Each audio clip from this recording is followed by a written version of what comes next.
Bom dia a todos, estamos aqui para a última entrevista da rodada de bate-papos que o CAS promove com os pré-candidatos à Prefeitura de Curitiba neste mês de fevereiro de 2016. Ao meu lado está o deputado estadual Nele Prevot, pré-candidato pelo Partido Social Democrático. Bom dia, deputado, agradeço a presença. Bom dia, é um grande prazer estar aqui no CAS, esse centro acadêmico que tem uma história importantíssima no Paraná e na luta pela democracia, pela preservação dos direitos do indivíduo e pela liberdade de expressão. Parabéns a vocês. Obrigado, deputado. Rapidamente eu vou explicar para quem está em casa como é que vai funcionar a nossa entrevista.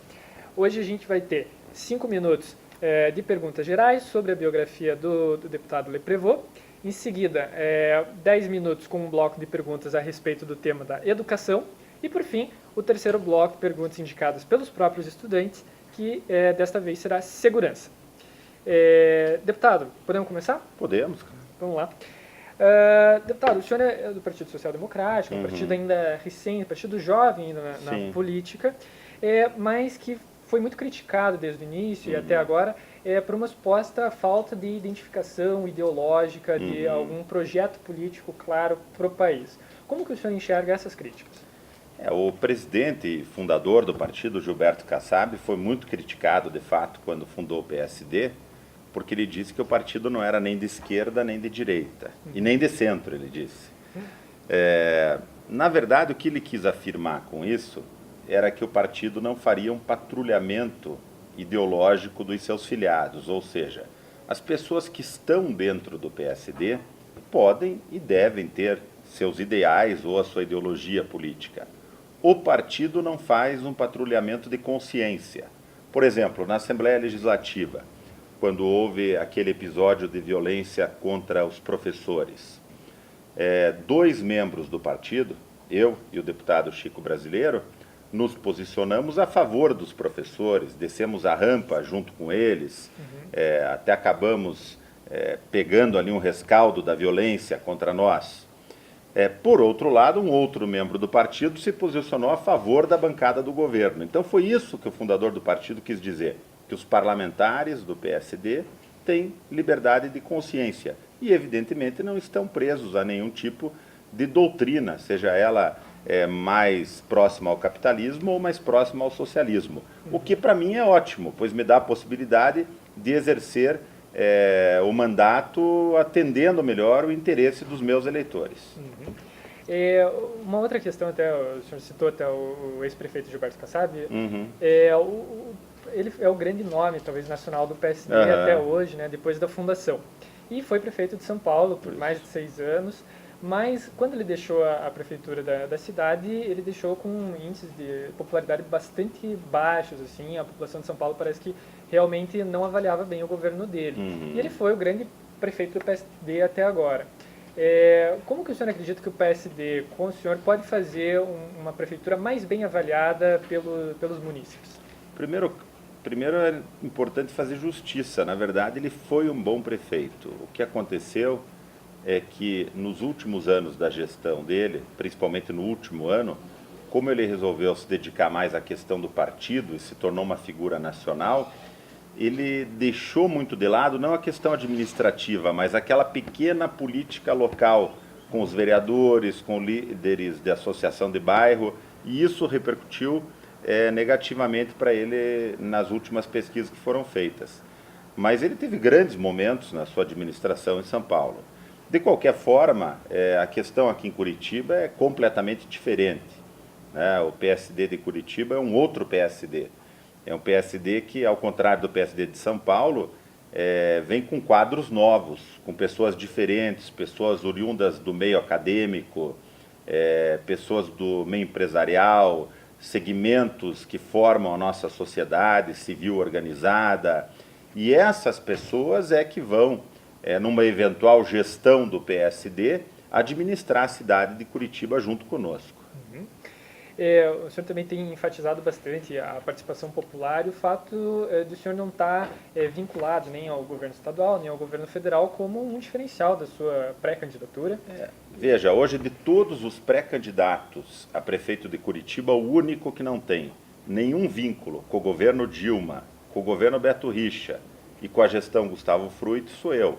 Eu acredito que isso, por um lado, é uma desvantagem, porque eu não tenho também máquina nenhuma auxiliando a minha campanha, e espero que o Tribunal Regional Eleitoral fiscalize essa questão de uso da máquina nas eleições, porque é muito desvantajoso para o candidato que não tem a máquina competir com aquele que está no poder, mas, por outro lado, essa independência que eu tenho, ela é também uma vantagem, já que eu posso apresentar as propostas que eu considero boas e não as propostas do meu partido, ou do meu governo, ou do governo federal, ou do governo estadual.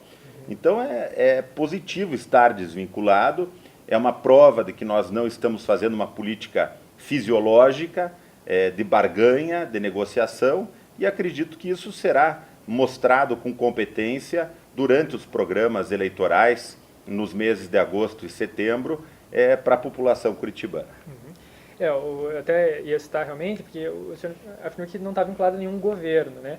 Mas em 2012, lá na Assembleia, o senhor foi acusado de ter uma vinculação com o empresariado, né? Pelo deputado Clayton Kelsey, que afirmou até que o senhor tinha retirado uma assinatura de uma instalação de uma CPI porque o senhor tinha recebido dinheiro em campanha de uma concessionária de pedágio. Como que o senhor vê essa... Veja, as concessionárias de pedágio, elas não podem fazer doações para campanhas eleitorais. Eu nunca recebi nenhuma doação de concessionária de pedágio em campanha eleitoral minha. O que o deputado Kelsey queria, na época, era criar um desgaste como adversário político. No final da história, ele acabou, inclusive, vindo se desculpar comigo pessoalmente. Isso foi amplamente noticiado pela imprensa, foi colocado na coluna do Celso Nascimento. Ele respondeu a um processo no Conselho de Ética. Nesse processo do Conselho de Ética, ele disse que realmente havia se expressado mal. E o que ele utilizou para tentar fazer essa afirmação foram doações de pessoas físicas, né, que têm um sobrenome, sim, talvez este vinculado no passado, nem sei se ainda tem alguma ligação com uma concessionária de pedágio, que eram irmãos do deputado federal Marcelo Almeida, que fez dobrada comigo. Então ele se utilizou disso, ele deturpou essa informação para tentar me vincular com a questão do pedágio. Porém, um outro deputado, que é um deputado sério, um deputado honesto, um deputado correto, e que não era meu adversário político na época, o Nelson Luersen, diante dessa informação, entrou com pedido de abertura de uma CPI, fez uma CPI. E eu fui um dos primeiros a assinar essa abertura da CPI. Então a CPI aconteceu, eu não era membro da CPI, mas eu dei minha assinatura lá para que acontecesse a CPI do pedágio. E te digo aqui, acho o preço das tarifas de pedágio no Paraná um absurdo, principalmente a tarifa do pedágio que vai para o litoral do estado. Eu que vou muito a Guaratuba, fico indignado porque eu prefiro evitar a ida por Santa Catarina, costumo ir ali pelo ferrebote, e fico indignado quando pago quase R$20 para poder chegar ao litoral do Paraná. Então eu sou contra, não a ideia do pedágio em si, que até me parece uma boa maneira de fazer a conservação das estradas, mas os valores estratosféricos, absurdos, vergonhosos que são cobrados no Paraná. Então a gente seria correto dizer hoje que o senhor não se sente vinculado a nenhum governo, seja municipal, estadual ou federal, e também às pessoas que fazem contribuições de campanha para o senhor também. As contribuições de campanha são muito bem-vindas. Eu acho que houve um erro gravíssimo lá em Brasília ao permitirem o fim das doações privadas de campanha. Eu sou a favor das doações privadas de campanha. No mundo democrático, nos países desenvolvidos da Europa, nos Estados Unidos, é permitida a doação de empresas, mas o político não pode vender a sua alma e nem a sua consciência para uma empresa que fez uma doação. O que você pode é ter um alinhamento ideológico. Então, se uma empresa acredita nas ideias que eu defendo, vamos supor, se o proprietário de uma empresa acredita que o deputado Neily Prevot é bom porque ele tem um vínculo grande com a saúde, ele luta pela questão da saúde. E ele acredita que a saúde pública tem que melhorar, até porque isso reflete no desempenho dos seus funcionários que não estão recebendo saúde de qualidade, e ao não receberem saúde de qualidade, não produzem tanto. Se ele acreditar nisso, ele pode fazer a doação é bem-vinda. Se ele for meu amigo, a doação é bem-vinda. Agora, se ele quiser uma troca de doações por favores inescrupulosos, por benefícios fora da lei, que nem venha conversar comigo, porque será espantado do meu gabinete e eu seria o primeiro a passar a mão no telefone e a telefonar para a Polícia Federal dizendo que aquele empresário está fazendo uma proposta indecorosa. Bom, passando para o segundo bloco das nossas questões, deputado, a gente vai falar um pouquinho sobre educação. Hoje Curitiba tem alguns graves problemas de educação, tem avançado em algumas áreas, mas um ponto que é crucial e já está sendo muito debatido nessa pré-campanha é em relação às creches. A gente sabe que é um problema de muito tempo em Curitiba, um problema que foi agravado com a emenda constitucional 59, que agora há uma exigência de que as crianças a partir de 4 anos estejam matriculadas no ensino público, ou tenham a oportunidade de se matricular no ensino público, e isso criou uma demanda ainda maior de vagas. Hoje estima-se que há 10 mil pessoas na fila esperando por uma creche. Como que o senhor pensa em resolver esse problema? Veja, acho que esse problema não é um problema tão difícil assim de ser resolvido. O orçamento de Curitiba é mais de 7 bilhões e meio por ano. Ou seja, tudo vai de vontade política e da prefeitura decidir o que é prioridade. As creches e a educação básica têm que ser prioridade fundamental para um prefeito. Então nós vamos destinar o valor necessário do orçamento para construir o número de creches necessário e para fazer mais contratações na área. Não há segredo em relação a esse tema, na verdade é um tema simples, é apenas uma questão de priorizar recursos.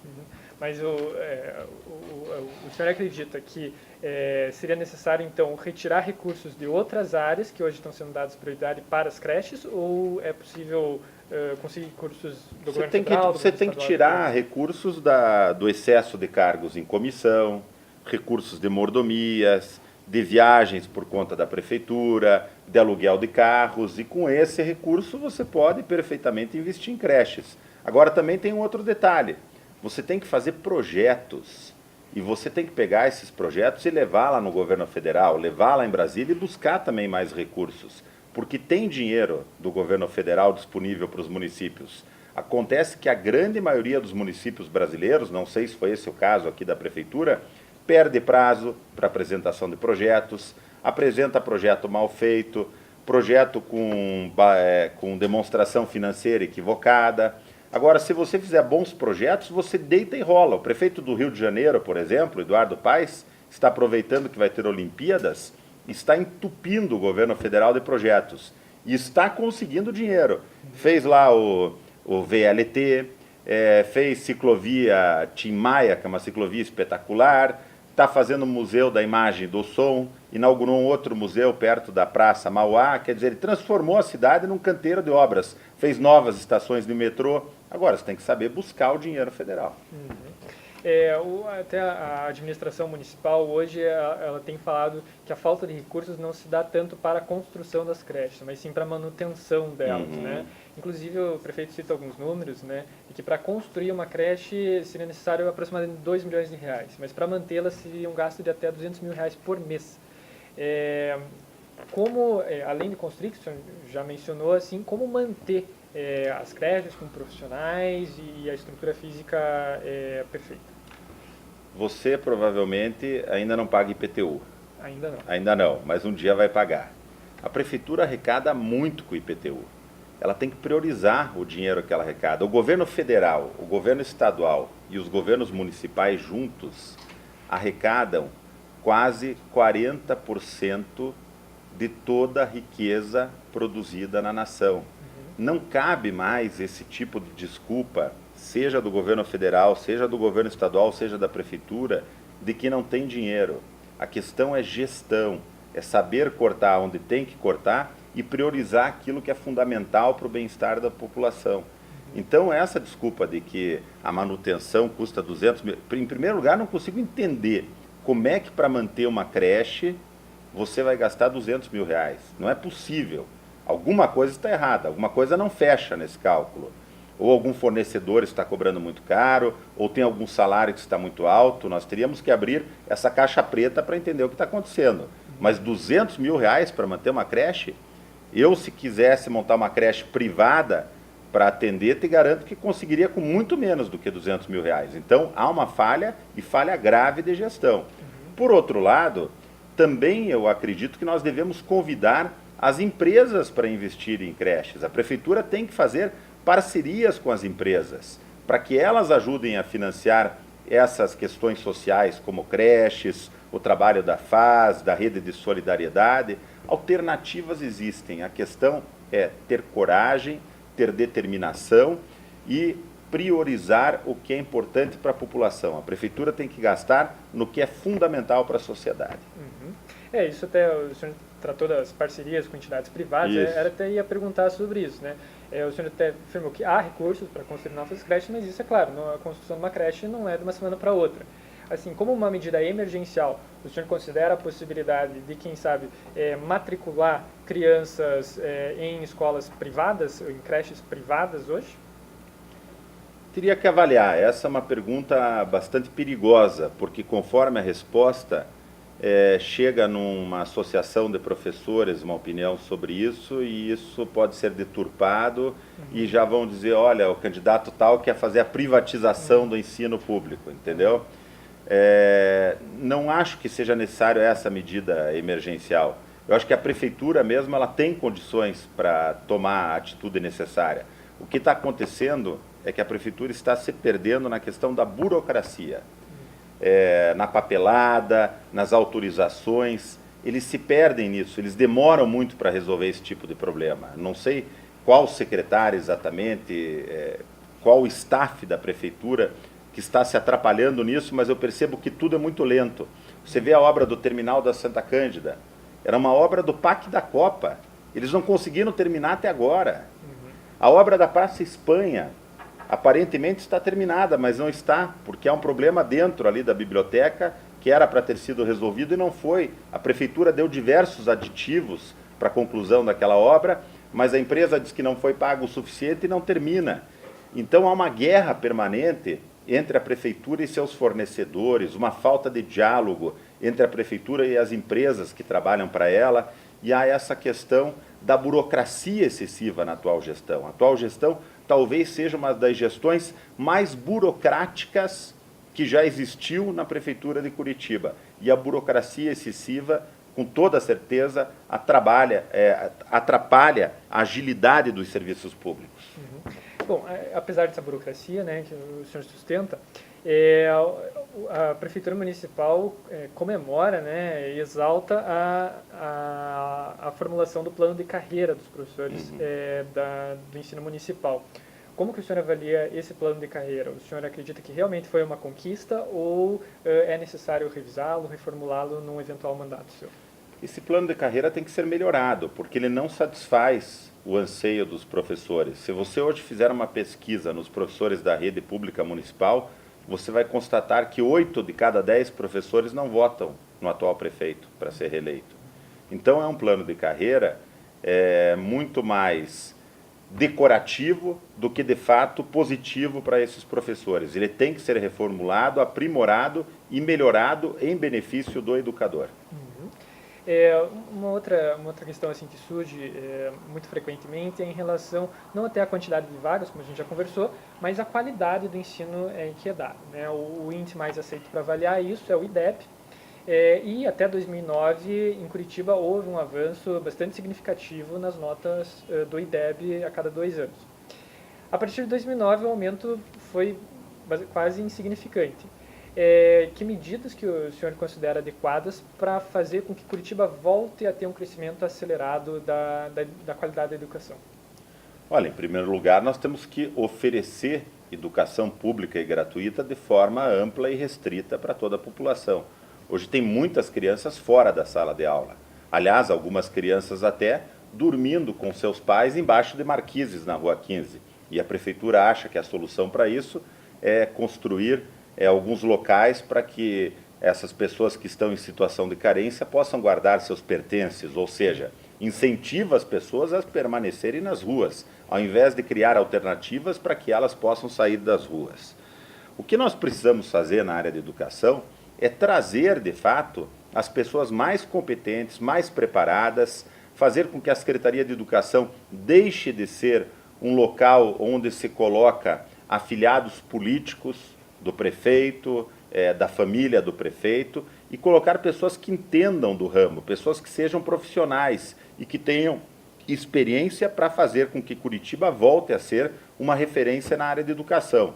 O Rui Barbosa dizia que nós não escolhemos o país onde nascemos, mas construímos o país em que vivemos. Um país verdadeiramente justo, solidário, com qualidade de vida, só se constrói com educação forte, gratuita, pública, de qualidade para todos.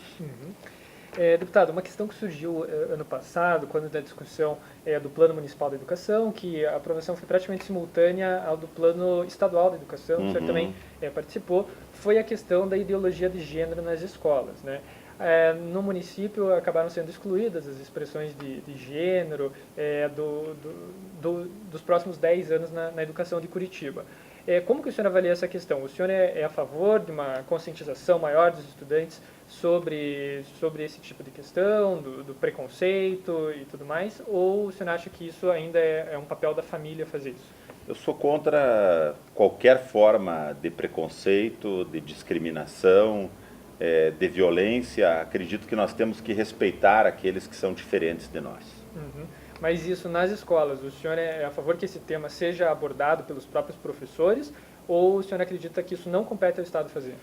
Depende muito da forma que vai ser abordado, depende a partir de que idade será abordado. Eu estava uma época querendo incluir ideologia de gênero aí para uma abordagem com crianças de 5, 6 anos de idade. Não é possível uma coisa dessas.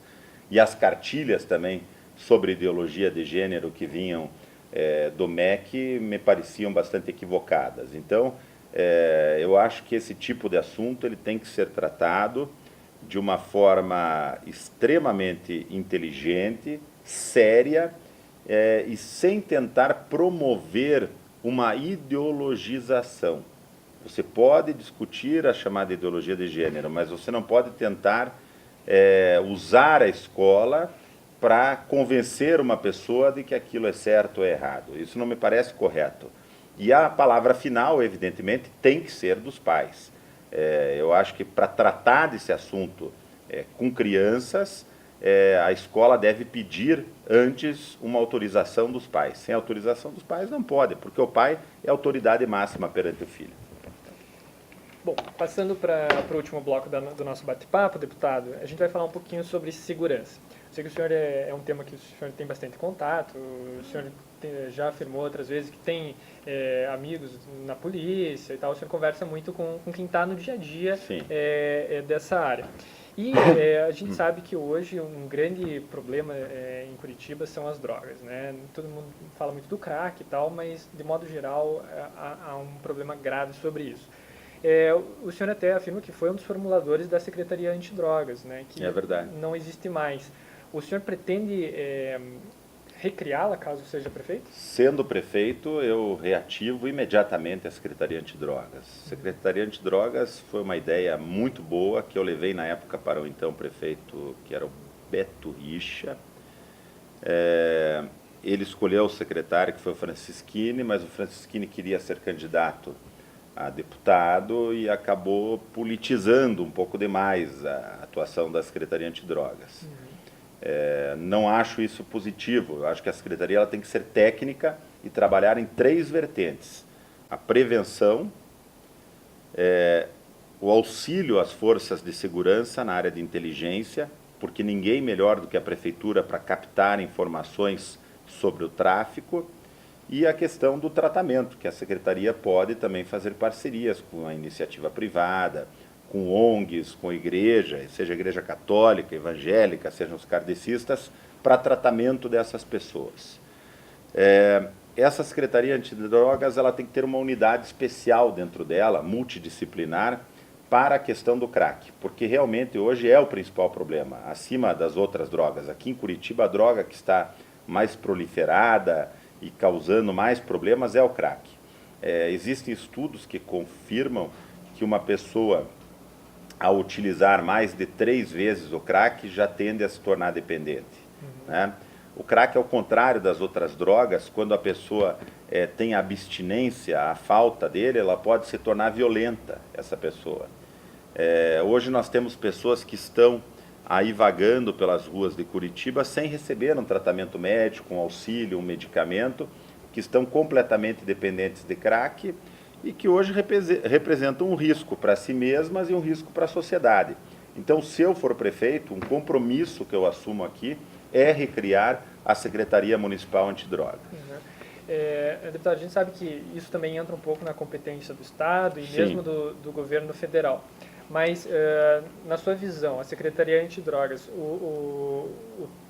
a atuação dela deve se restringir aos usuários de drogas, que são vítimas, basicamente, do tráfico? Sim, o usuário é vítima. Ou deve também se ampliar para o traficante? Não, como eu te disse, 3 vertentes. A prevenção, que é para toda a sociedade, o tratamento dos usuários, né? A Organização Mundial de Saúde já definiu que o uso de drogas é uma enfermidade, é uma doença, não é um crime. Né? E a questão do serviço de inteligência, ajudar as forças de segurança, ajudar a Secretaria de Segurança, a Polícia Federal, a Polícia Militar, a Polícia Civil com informações, porque esse usuário pode discretamente, se preservando, dar para a Secretaria a informação de quem é o vendedor, de quem é o cara que está lá enriquecendo, ficando milionário, vendendo crack, vendendo cocaína, vendendo maconha, vendendo qualquer outro tipo de droga. Então, ela pode trabalhar e deve trabalhar nessas 3 frentes. É claro que quem vai executar a investigação e a prisão é a Polícia Civil, né, ou até mesmo a Polícia Militar. Mas a Secretaria pode ajudar com informações, com uma rede poderosa de informações. Outra coisa, deputado, a gente sabe que hoje se inicia um debate na América do Sul, um debate que já era feito nos Estados Unidos e na Europa há muito tempo, sobre a descriminalização das drogas. Né? O senhor mesmo já falou, o usuário é mais uma vítima do que um criminoso, acima de tudo. Como que o senhor enxerga essa questão? Claro que como prefeito o senhor não vai ter nem competência para mudar isso. O prefeito não tem poder para isso. Mas como que o senhor enxerga essa questão? Olha, eu apesar de não ser de esquerda, eu gosto muito do velho Mujica, presidente do Uruguai. Acho que é um bom político, um homem sério. Ele lá promoveu a descriminalização do uso da maconha. Está sendo uma experiência nova. Nós temos que esperar um pouco. Vamos avaliar, já que está acontecendo isso no Uruguai, vamos dar alguns anos para ver como é que isso acontece lá. Se você levar bem ao pé da letra hoje a jurisprudência que existe no país, o porte para uso pessoal já é praticamente descriminalizado. Ninguém hoje vai preso, ninguém hoje vai para a cadeia se estiver portando uma pequena quantidade de drogas para o seu uso pessoal. Né? Já há jurisprudência em relação a isso. O Brasil é um país muito grande. Para você fazer da noite para o dia uma descriminalização sem ter uma rede forte de tratamento para as pessoas que quiserem se livrar da droga, sem ter uma rede grande de fiscalização, seria loucura. Eu acho que nós devemos aprender com a questão do Uruguai, observar como é que vai acontecer lá, buscar também experiências que existem em Portugal, buscar experiências na Europa, lá em Amsterdã parece que estão diminuindo a quantidade que é descriminalizada, e fazer um trabalho gradativo aqui. Se for para descriminalizar, você tem que, em primeiro lugar, fazer uma alta taxação sobre as drogas, o imposto recolhido tem que ser investido 100% em tratamento, a venda teria que ser provavelmente em farmácias, para você garantir que não estejam vendendo outros produtos que façam ainda mais mal para a saúde, como pó de mármore, veneno de rato e outras coisas. Então, a questão é extremamente complexa. E acredito que a palavra final sobre isso, ao invés de ser dada por políticos, tem que ser dada por autoridades médicas, psiquiatras, psicólogos, cientistas e também com a opinião das autoridades policiais.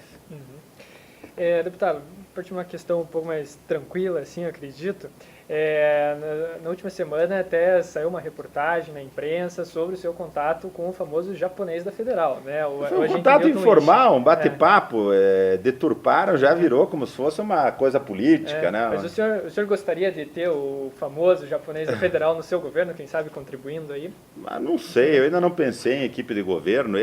Veja, ele está fazendo um serviço tão bom lá na Polícia Federal, esse eu acho um erro que acontece no Brasil. Então a pessoa está fazendo um trabalho bom em algum lugar, querem tirar a pessoa daquele lugar e colocar em outro, que talvez ela não vá fazer um trabalho tão bom em outro lugar. Se ele está lá fazendo um bom trabalho como chefe da equipe lá de escolta, que acompanha os presos lá, pelo menos nenhum preso fugiu da mão dele, então já é um bom trabalho, na minha opinião. Se ele está fazendo um bom trabalho, vamos incentivá-lo a continuar esse bom trabalho, né? Agora, o que é inegável é o seguinte, você vai num lugar público com ele, hoje a popularidade dele é grande, todo mundo quer tirar foto, pegar autógrafo do japonês da Federal. Ele é muito reservado, né? Uma pessoa muito discreta, não expressou para mim nenhuma opinião política, nenhuma opinião partidária, é apenas uma pessoa que hoje está em evidência, com quem eu tive o prazer de bater um bom papo, conversar um pouco. Tá certo, deputado. A gente está chegando ao fim da nossa entrevista, mas antes da gente encerrar, eu queria dar a oportunidade do senhor fazer uma mensagem para os estudantes da Faculdade de Direito e da Universidade Federal em geral. Eu gostaria de convidar os acadêmicos da Universidade Federal do Paraná a contribuírem com o nosso trabalho, né? Um deputado, ele não é deputado de si mesmo, ele exerce um mandato proporcional, ou seja, ele representa uma proporção do total de eleitores. Então, o que nós fazemos tem que estar em sintonia com o que pensa a sociedade. Eu quero convidar vocês a contribuírem com o nosso trabalho. Podem enviar e-mails para contato@neileprevô.com.br, conversar conosco através também do nosso site, lá tem o Espaço Cidadão, no www.neileprevô.com.br, e nós estamos também nas demais redes sociais. Agradeço a oportunidade, parabéns pela entrevista, você está muito preparado, né? Tá muito por dentro dos assuntos, e é sempre um prazer estar aqui, ficarei à disposição de vocês. Deputado, a gente que agradece a sua presença, que muito nos honra aqui no Centro Acadêmico Hugo Simas. A gente fica por aqui com a nossa série de entrevistas, mas o CAS desde já se compromete a manter a tradição de, em setembro ou no início de outubro, organizar uma sabatina ou um debate entre aí os candidatos à Prefeitura de Curitiba. A gente agradece a audiência e até mais.